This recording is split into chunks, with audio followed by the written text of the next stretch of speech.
귀한 주일 예배 참 잘 오셨습니다. 하나님 아버지의 크신 은혜와 축복과 평강이 우리 모든 성도님들 위해 가정과 모든 삶 속에 충만하게 함께 하시길 예수님의 이름으로 축복합니다. 우리 서로 사랑합니다. 축복합니다. 인사 나누겠습니다. 사랑합니다. 축복합니다. 예수님께서 말씀하신 8가지 복을 주일 예배를 통해서 말씀을 나누고 있습니다. 여러분은 예수님께서 말씀하신 그 복을 누리고 계십니까?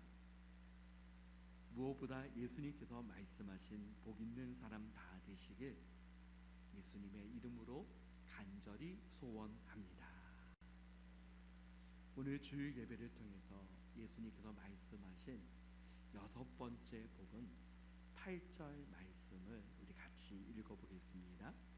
마음이 청결한 자는 복이 있나니 그들이 하나님을 볼 것임이요. 아멘. 마음은 무엇입니까? 예수님은 8복의 첫 번째 복에 말씀하실 때 심령이 가난한 자는 복이 있나니 라고 말씀하셨습니다. 심령이라고 하는 것은 말씀을 나누었던 것처럼 마음과 비슷한 의미입니다. 그러나 심령은 우리의 영혼과 깊은 연관성이 있음을 말씀하고 있습니다. 마음에 대하여 성경적인 의미는 무엇입니까? 우리가 생각할 때는 마음하면 그냥 내가 느끼는 어느 곳에 있는 나의 느낌, 감정이다 라고 생각을 합니다. 그런데 마음에 대해서 성경은 사람의 존재와 인격의 중심지이고 마음은 다른 모든 지성과 의지와 감정을 포함한다 라고 그렇게 말씀하고 있습니다. 그런 의미에서 마음은 하나님의 형상을 따라 하나님께서 창조해 주셨음을 믿습니다. 하나님의 형상 그 자체가 지정의를 포함하고 있지 않습니까? 노이드 존스 목사님은 마음에 대하여 이렇게 말합니다. 인간의 전인격이다. 그러므로 사랑하는 성도 여러분, 무엇보다 마음은 하나님께서 우리의 육체와 같이 하나님께서 우리의 마음도 창조하셨습니다.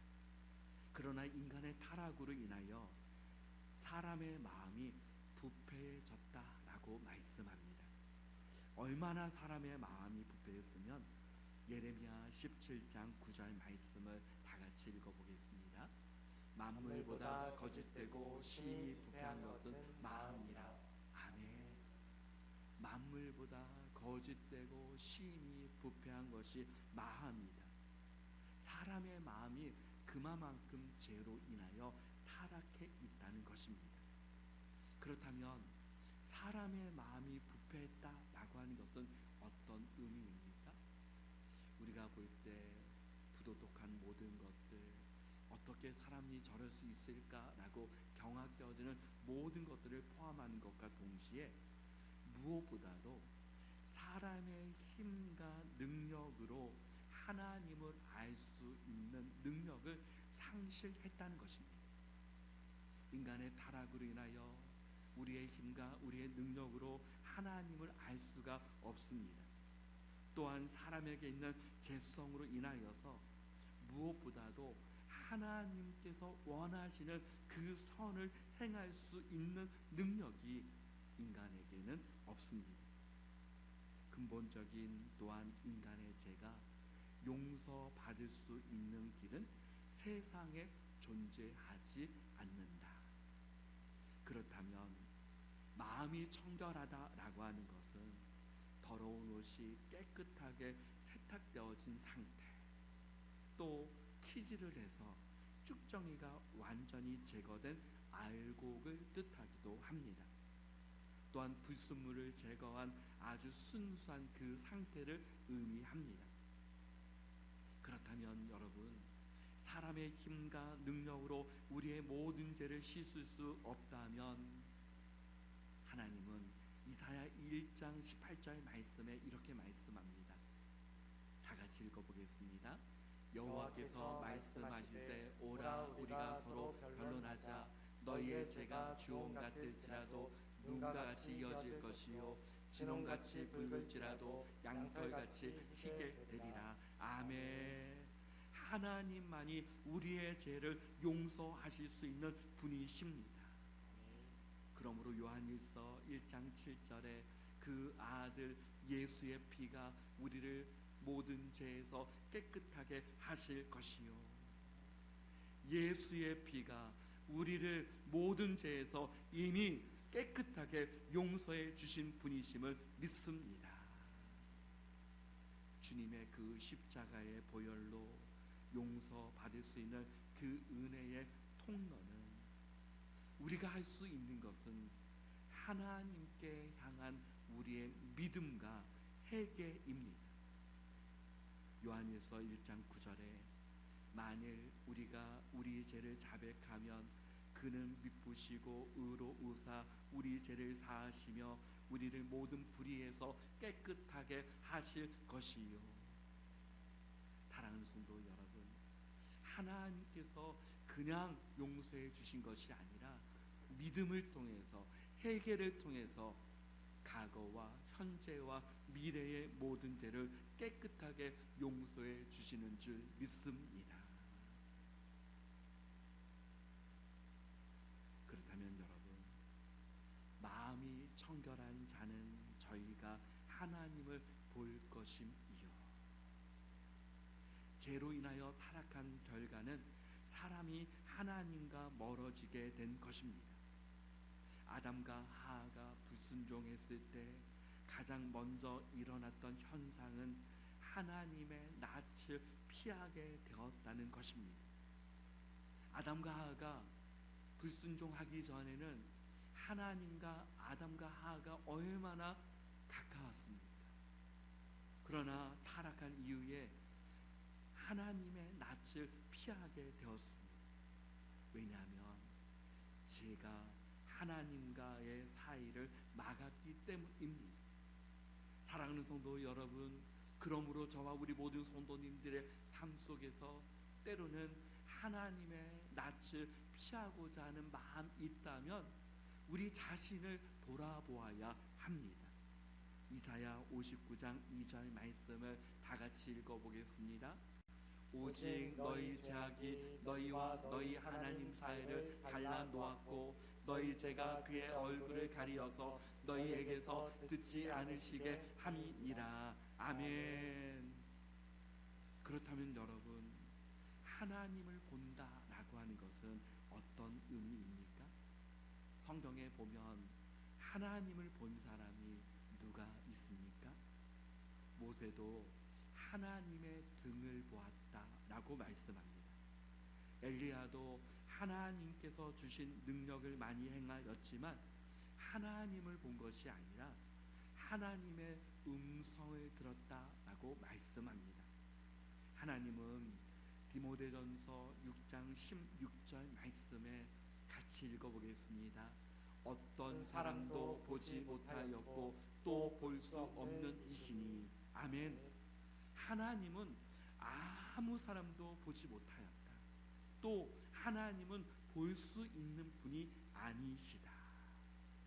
그런 의미에서 하나님을 본다라고 하는 것은 원어적인 의미로 보면 우리의 눈으로 보는 것이 아니라 하나님을 전인격적으로 만나는 가운데 하나님을 아는 것입니다.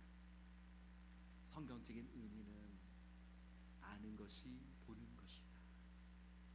하나님을 진정으로 알 때 성경은 하나님을 보는 것이다 라고 말씀합니다. 욥도 그의 고난 가운데 고백합니다. 욥기 42장 5절에 내가 주께 대하여 귀로 듣기만 하였사오나 이제는 눈으로 주를 배움나이다. 눈으로 직접 보아서가 아니라 하나님이 어떤 분이신지를 믿음과 경험과 은혜를 통하여서 하나님이 어떤 분이신지를 전인격적으로 알게 되었기 때문에 내가 눈으로 주를 배움나이다 라고 고백하는 것입니다. 루터는 이런 고백을 합니다. 나는 주님의 음성을 들은 적도 없고 육안으로 주님을 본 적도 없다. 그러나 나는 만족한다. 매일매일 성경 말씀을 통하여 그분을 보고 또 그분의 말씀을 듣기 때문이다.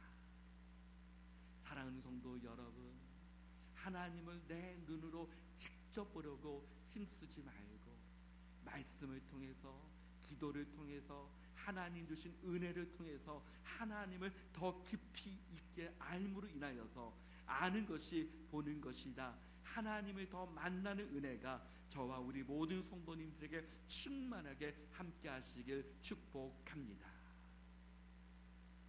예수님께서 말씀하신 7번째 복은 무엇입니까? 9절 말씀을 다 같이 읽어보겠습니다. 화평하게 하는 자는 복이 있나니 그들이 하나님의 아들이라 일컬음을 받을 것임이요. 아멘. 화평이라고 하는 것은 지극히 평범한 것 같으면서도 화평을 이루는 것은 쉽지가 않습니다. 먼저는 마음의 화평, 평안, 누군가에게 마음이 평안하십시오 라고 말을 한다고 갑자기 마음이 평안이 생기는 것이 아닙니다. 사이가 안 좋은 관계에 있는 사람들에게 화평하십시오 라고 말로 한다고 갑자기 화평케 되는 것이 아닙니다.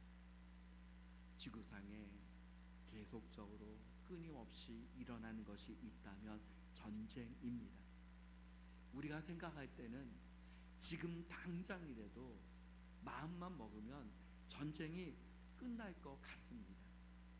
빨리 전쟁이 끝났으면 좋겠는데 전쟁이 참 오래 갑니다.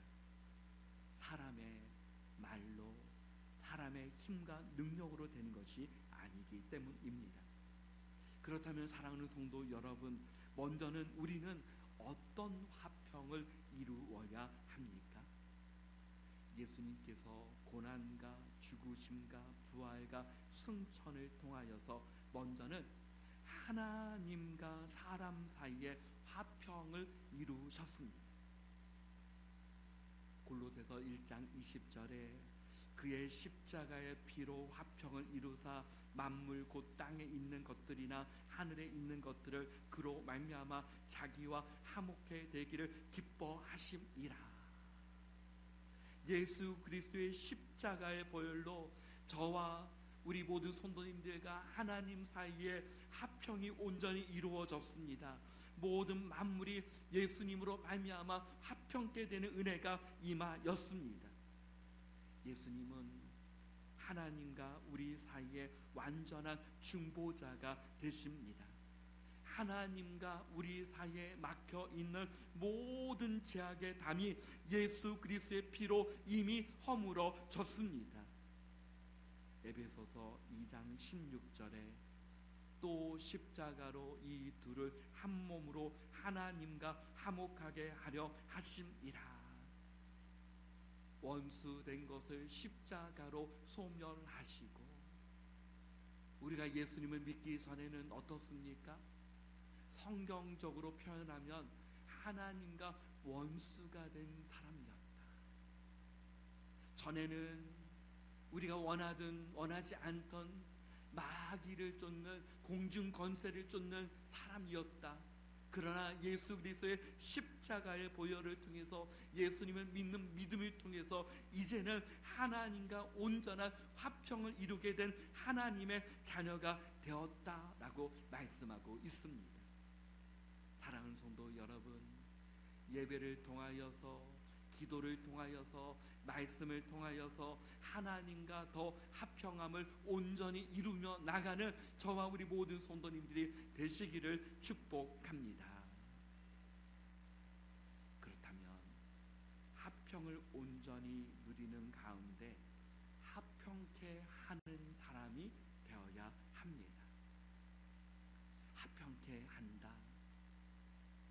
첫째는 사람들이, 예수님을 알지 못하는 사람들이 하나님과 참 화평을 이룰 수 있도록 복음을 전하고 한 영혼 한 영혼을 주님께 인도하는 사람이 화평케 하는 사람인 줄 믿습니다. 두 번째는 적극적으로 관계에 있어서 화평을 만들어 가는 것입니다. 나의 삶을 통해서, 우리의 삶을 통해서 우리가 있는 그곳에 화평케 되는 은혜가 임하는 것입니다. 로마서 12장 18절 말씀에 보면 할 수 있거든 너희로서는 모든 사람과 더불어 화목하라. 먼저는 다른 사람과의 그 관계가 너무나도 힘들지 않습니까? 그러나 여러분, 먼저는 공동체 안에서 화평을 이루어야 합니다.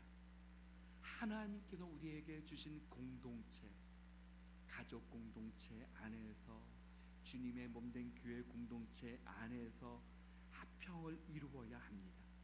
그래서 데살로니가전서 5장 13절 말씀을 다 같이 읽어보겠습니다. 사랑 안에서 가장 귀히 여기며 너희끼리 화목하라. 아멘. 여러분, 먼저 가족 공동체를 정말 가장 귀하게 여겨야 합니다.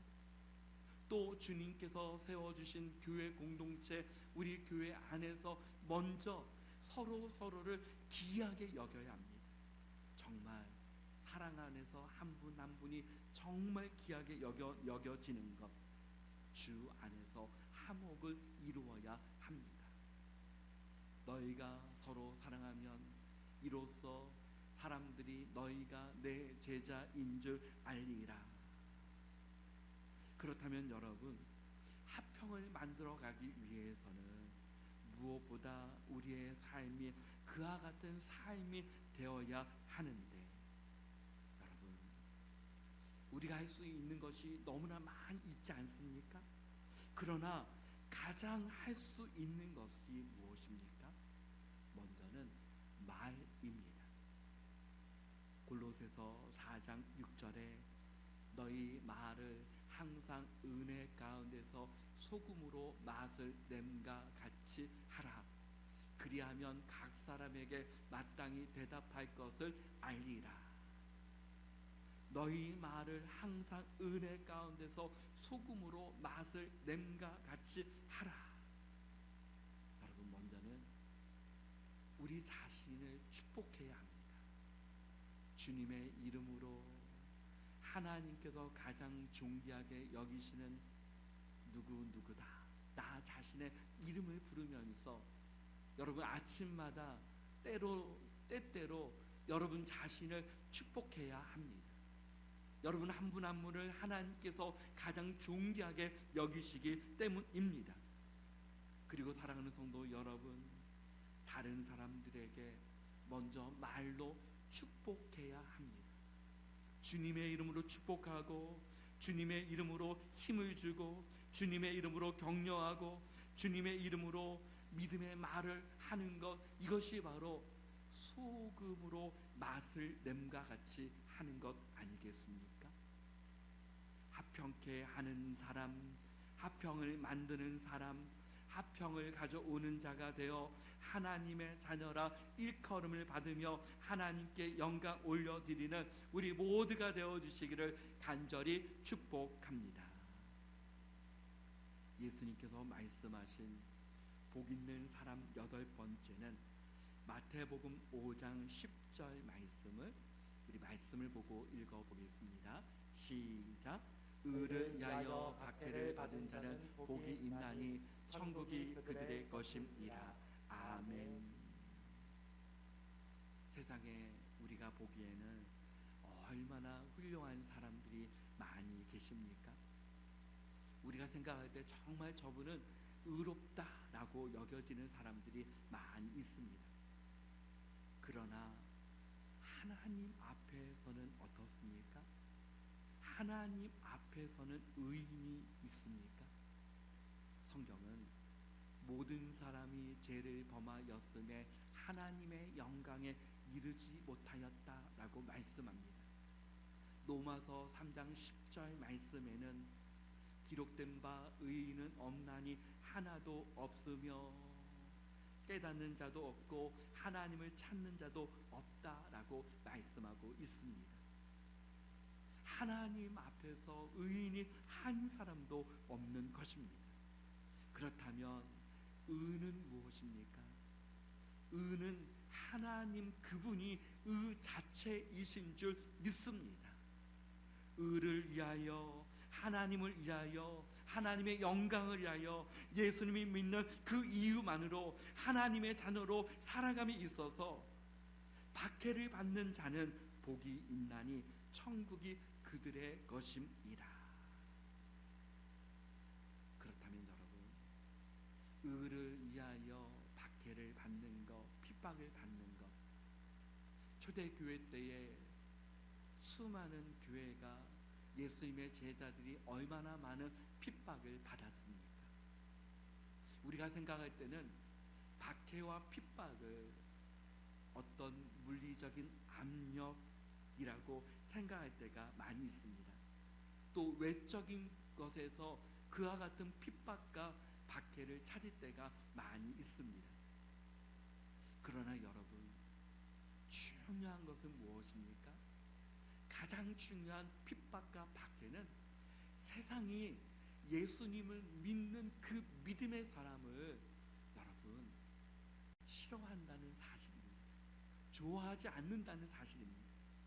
왜 그렇습니까? 요한복음 3장 19절 말씀을 읽어보겠습니다. 곧 빛이 세상에 왔으되 사람들이 자기 행위가 악함으로 빛보다 어둠을 더 사랑한 것이니라. 곧 빛이 세상에 왔지만 사람들이 자기 행위가 악함으로 빛보다 어둠을 더 사랑한 것이다 라고 말씀하고 있습니다. 그래서 여러분, 예수님이 오실 때도 예수님이 오셨지만 사람들이 예수님을 오히려 미워하고 핍박하였습니다. 그러므로 이 세상 한가운데서 하나님의 자녀들이 믿음으로 살려고 하면 핍박이 옵니다. 어려움이 있습니다. 디모데후서 3장 12절 말씀을 같이 읽어보겠습니다. 무릇 그리스도 예수 안에서 경건하게 살고자 하는 자는 박해를 받으리라. 아멘. 그냥 있을 때는 아무 반응이 없습니다. 그러나 예수님 안에서 경건하게 살고자 하는 자는 박해를 받으리라. 우리가 사는 세상 속에서 핍박과 박해를 광범위하게 생각해 보면 어떻습니까? 우리가 주일 예배를 드리는 이 시간 속에 여러분, 우리가 하나님 앞에 예배하며 영광 올려드리는 이 시간을 드리기 위해서 우리는 많은 것을 포기해야 합니다. 친구들이 주일날, 휴일날에 놀러가자. 여러분, 이 시간에 해야 할 수많은 일들이 있습니다. 또 즐거운 일들이 얼마나 많이 있습니까? 많은 일들에 참여해야 될 일들이 얼마나 많이 있습니까? 그 모든 것들을 생각해 보면 이 주일 1시간 예배를 드림에 있어서 많은 것들을 포기해야 한다는 사실입니다. 세상의 수많은 그 모든 것들을 뒤로 하고 하나님 앞에 예배하며 영광 올려드리는 시간인 줄 믿습니다. 또 하나님이 없다 하는 세상의 가치관과 사상들이 얼마나 많이 있습니까? 예수님을 믿으면 사람들이 말합니다. 예수님만이 구원의 길인가? 우리도 우리 모든 사람들에게 이것을 믿어도 저것을 믿어도 다 가는 길은 똑같다라고 그렇게 말을 합니다. 기도한다라고 하면 믿지 않는 사람도 말을 합니다. 나도 기도한다라고 그렇게 말을 합니다. 하나님 없다 하는 세상의 가치관과 사상이 얼마나 편만하게 있습니까? 그 모든 것들로 하여금 우리에게 믿음이 떨어지게 하는 얼마나 많은 유혹이 있습니까? 그 그 모든 것들이 하나님의 자녀들에게는 핍박과 박해로 다가오는 것 아니겠습니까? 우리의 자녀들, 우리 다음 세대를 생각해 보면 세상에 너무 재미있는 것들이 많이 있습니다. 어렸을 때 제가 예수님을 본격적으로 믿기 전에도 해마다 여름이 되면 성경학교에 꼭 갈 수 있었던 것은 교회가 제일 재미있는 것이 많이 있었기 때문입니다. 그래서 여름에 동네의 교회에서 북치고 나오면 많은 아이들이 그 북소리에 맞춰서 교회로 향하여서 수많은 아이들이 따라갔습니다. 그래서 여러분, 교회마다 어린아이들이 차고도 넘치는 역사가 일어났습니다. 그런데 여러분, 지금은 어떻습니까? 우리의 자녀들, 우리 다음 세대가 믿음을 갖기에 세상에 너무나도 재미있는 것들이 많이 있습니다. 또 믿음을 가졌지만 세상의 유혹이 너무나도 많이 있습니다. 그런 의미에서 그 모든 것들이 우리 자녀, 우리 다음 세대에게는 핍박과 박해가 아니겠습니까? 그럼에도 불구하고 사랑하는 성도 여러분, 예수님께서 복 있다라고 하는 그 말씀하시는 그곳에 우리의 시선이, 우리의 믿음이 그곳에 머물러 주시기를 예수 그리스도의 이름으로 축복합니다. 마음이 청결한 자는 복이 있나니 그들이 하나님을 볼 것임이요, 합평하게 하는 자는 복이 있나니 그들이 하나님의 아들이라 일컬음을 받을 것임이요, 의를 위하여 박해를 받은 자는 복이 있나니 천국이 그들의 것임이요. 이와 같은 복 있는 사람의 길로 날마다 걸어가는 저와 우리 모든 성도님들 다 되시길 예수님의 이름으로 축복합니다. 아멘.